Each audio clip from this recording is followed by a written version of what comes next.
আপনি যদি আমাকে জিজ্ঞেস করেন দেশে এখন কি চলছে? আমি এক কথায় আপনাকে উত্তর দিতে পারবো। দেশে এখন চলছে লাইলাতুল গুজব। প্রতিদিন নতুন গুজব তৈরি হচ্ছে।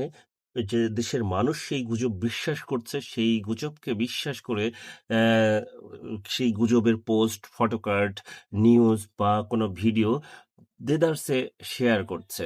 গতকাল একটা নিউজ দেখলাম, আমাদের জুলাই আন্দোলনের ১ম শহীদ আবু সাঈদের নামে যে মিরপুর ক্রিকেট স্টেডিয়ামে একটা স্ট্যান্ড করা হয়েছিল, তার নামে সেই স্ট্যান্ডের নাম নাকি পরিবর্তন করা হয়েছে। কে বলেছেন? বলেছেন নব্য গুপ্ত এবং মালখোর হিসাবে যিনি সমাজে পরিচিত আ গায়ক একজন আ আসিফ আকবর। যিনি উল্টাপাল্টা কথা বলার জন্য ইতিপূর্বে জেলও খেটেছেন, সেই আসিফ আকবর কি বললেন?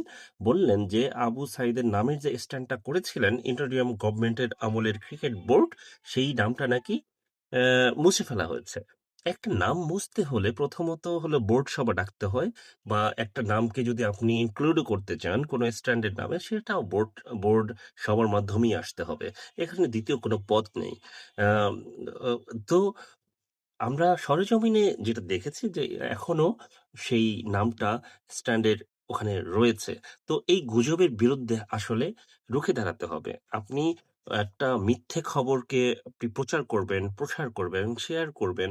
এটা আসলেই একটা অন্যায়ের শামিল এবং দন্ডনীয় অপরাধ। এই অন্যায়ের বিরুদ্ধে আপনাকে রুখে দাঁড়াতে হবে। ধন্য